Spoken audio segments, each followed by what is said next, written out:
کے رحم میں آیا، اب بچہ ماں کے پیٹ میں آیا، اب تربیت کے دن شروع ہیں۔ اب ماں کو چاہیے قرآن پاک کی تلاوت کیا کریں، ماں کو چاہیے کہ قرآن پاک کو چوما کریں، ماں کو چاہیے کہ قرآن پاک کو دیکھا کریں، ماں کو چاہیے کہ قرآن پاک کو سینے سے لگایا کریں، نماز کی پابندی کیا کریں، روزے رکھا کریں، تاکہ جو بچہ پیدا ہو وہ جو شوقین علم دین کا پڑھنے والا ہو۔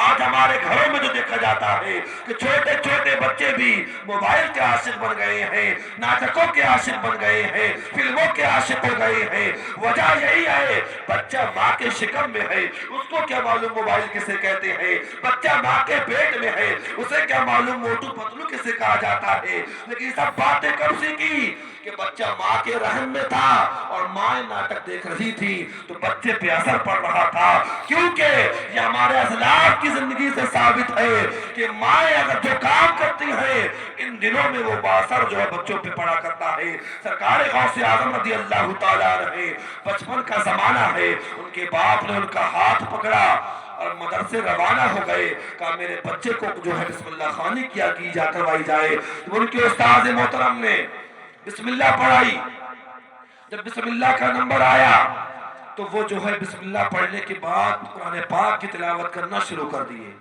یہاں تک کہ 18 پارے پڑھ لیے۔ اب حافظ صاحب جو ہیں، جو اس کے استاد ہیں، وہ پریشان ہیں آخر ماجرا کیا ہے۔ تو سرکار غوث پاک نے فرمایا کہ اے لوگوں سنو، میں اپنی ماں کے پیٹ میں تھا، میری ماں قرآن پاک کی تلاوت کرتی تھی، اس تلاوت کی برکت سے اللہ پاک نے میرے سینے میں 18 پارے محفوظ کر دیے۔ تو معلوم یہ ہوا کہ یہ جو بچوں کی تربیت ہے، جو بچوں کے سکھانے کے ایام ہے، یہ ماں کے پیٹ سے شروع ہو گئے۔ تو برادران اسلام، آج اگر ہمارے گھر میں غوث اعظم نہیں ہوں گے غلام تو پیدا ہوں گے۔ اگر ہم جو ہے اچھے طریقے سے بچوں کی تربیت کریں، ان کو دین کا علم دیں، ان کو دین سکھائیں تو انشاءاللہ ہمارے بچے اچھے پیدا ہوں گے۔ اور بچوں کی تربیت اچھے سے کی جائے، بچپن ہی سے ان کو دین سکھایا جائے، نمازوں کی عادت ڈالی جائے، کیونکہ مسئلہ یہ ہوتا ہے کہ بچوں سے ماں باپ اپنے گھروں میں بیٹھے ہیں اور نماز کے لیے روانہ کر رہے ہیں تو بچے یہ سوچتے ہیں اگر نماز ضروری ہوتی میرا باپ بھی نماز پڑھنے جاتا، اگر نماز اہم ہوتی تو میرا باپ مسجد کے دروازے پہ ضرور جاتا، اگر میرے باپ اس کا مطلب نماز اتنی ضروری نہیں ہے۔ تو برادران اسلام، بچے والدین کے عمل کو قبول کرتے ہیں، ان کے قول کو قبول نہیں کرتے، ان کی باتوں کو نہیں مانتے، جو ان کا عمل ہوتا ہے، جو ان کا طریقہ ہوتا ہے۔ بچے یہ دیکھا کرتے ہیں کہ میرا باپ جو ہے کون سے راستے پہ چلنے والا ہے، میں بھی یہی راستہ اختیار کروں گا، میرا باپ جو ہے کس طریقے سے بات کرتا ہے میں بھی ایسی باتیں کروں گا، میرا باپ سچ بولتا ہے میں بھی سچ بولوں گا، میرا باپ گالی سے بچتا ہے میں بھی گالی سے بچوں گا۔ اگر ہمارے گھروں میں گالی گلوچ کے ماحول ہوتے رہیں گے تو بچے بھی گالیاں بکتے ہوئے نظر آئیں گے۔ تو برادران اسلام، اسلاف کی زندگی ہمارے لیے نمونہ عمل ہوا کرتی ہے۔ حضور فری الدین گنج شکر ایک اللہ کے ولی گزرے ہیں، ایک اللہ کے برگزیدہ بندے گزرے ہیں۔ بچپن کا زمانہ تھا، ننھی سی عمر تھی، ماں نے کہا بیٹا نماز کی پابندی کرو گے تو میں اللہ پاک شکر عطا فرمائے، کیوں شکر کے بڑے شوقین تھے، میٹھا کھانے کے شوقین تھے۔ ماں نے کہا بیٹا اگر تم نماز کی پابندی کرو گے رب تبارک و تعالیٰ تمہیں شکر عطا فرمائے گا۔ اب ماں نے تدبیر سوچی کس طریقے سے اس بچے کو نماز کا عادی بنایا جائے۔ ماں نے کہا بیٹا جاؤ وضو بنا کر کے آؤ۔ بچہ وضو بنانے گیا، ماں نے مصلی بچھا دیا، ماں نے کہا بیٹا اچھے طریقے سے وضو کرنا۔ ماں نے شکر کی ایک پڑیا بنائی، بچے کے مصلی کے نیچے دبا دی۔ اب بچے نے نماز پڑھی، نماز پڑھنے کے بعد سلام پھیرا اور سلام پھیرنے کے بعد دیکھا مصلی اٹھایا تو کہا شکر رکھی ہوئی ہے ماں۔ تو ان کی ماں نے کہا بیٹا میں نے کہا تھا اگر نماز پڑھو گے تو میں اللہ پاک شکر عطا فرمائے گا۔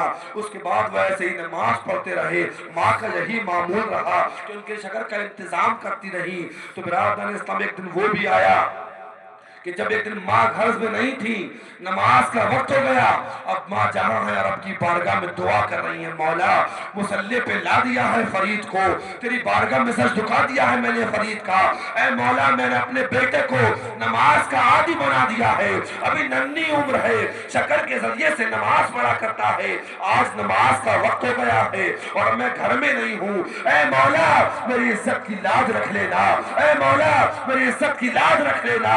رب کی بارگاہ میں گل گلا رہی ہیں، بیٹے نے جو ہے مصلی بچھایا، وضو کیا اور نماز پڑھنا شروع کی، اور نماز کے بعد جب مصلی کو اٹھایا تو دیکھا کہ وہاں شکر کا ڈھیر لگا ہوا ہے، روزانہ پوریا ہوا کرتی تھی اور آج جو ہے شکر کا ڈھیر لگا ہوا ہے۔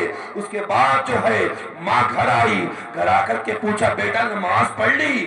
بیٹے نے کہا ہاں ماں نماز پڑھ لی۔ کہا بیٹا کیا ہوا؟ کہا ماں آج آج میں نے مصلی تو بچھایا، مصلی تو اٹھایا، مگر اب اتنا مگر کہنا تھا، ماں کا دل ہل گیا، ایسا نہ ہو کہ پڑیا رکھنے والا کوئی موجود نہ ہو، اگر میرے بیٹے کو شکر نہیں ملی، ایسا نہ ہو میرا بیٹا غیر نمازی ہو جائے، نماز کو پڑھنا چھوڑ دے، نماز سے دور ہٹ جائے۔ کہا بیٹا مگر کیا؟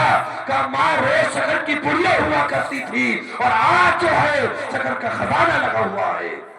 تو کہا گیا شکر کا خزانہ، تو ان کی ماں نے جواب دیا بیٹا روز تمہاری ماں شکر رکھا کرتی تھی، آج تمہارے رب نے تمہارے شکر کا انتظام کر دیا۔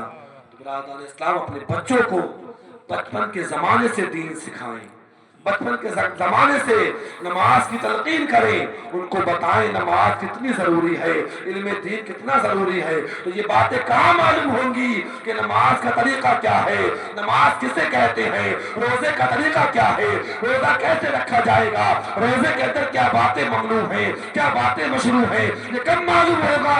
جب علم دین حاصل کر لے گا انسان تو اللہ تبارک و تعالیٰ اس کے سینے میں اپنے آپ نبی کی حدیثوں کو ڈالے گا، قرآن کی آیات پہنچیں گی، تب جا کر کے وہ بچہ ایک عالم دین بن جائے گا، وہ عالم دین بن جائے گا، اس کو جو ہے امور دین کی حیثیت معلوم ہو جائے گی۔ تو برادران اسلام اپنے بچوں کو علم دین سکھائیں، ان کو دین کی طرف متوجہ کریں، تبھی جو ہے ہمارا معاشرہ درست ہو سکتا ہے۔ اگر ہم چاہیں کہ ہمارا معاشرہ سنبھل جائے، اگر ہم چاہیں ہمارا معاشرہ زندہ ہو جائے، تو ضروری ہے کہ اپنے بچوں کو علم دین سکھایا جائے۔ اللہ پاک ان کے والدین کی ان بے شمار برکتیں عطا فرمائے اور ان کے لیے ان کو ذریعہ نجات بنا دے۔ اللہ پاک ہم سب کے بچوں کو خوب خوب عطا فرمائے۔ وآخر دعوانا الحمدللہ رب العالمین۔ السلام علیکم ورحمۃ اللہ۔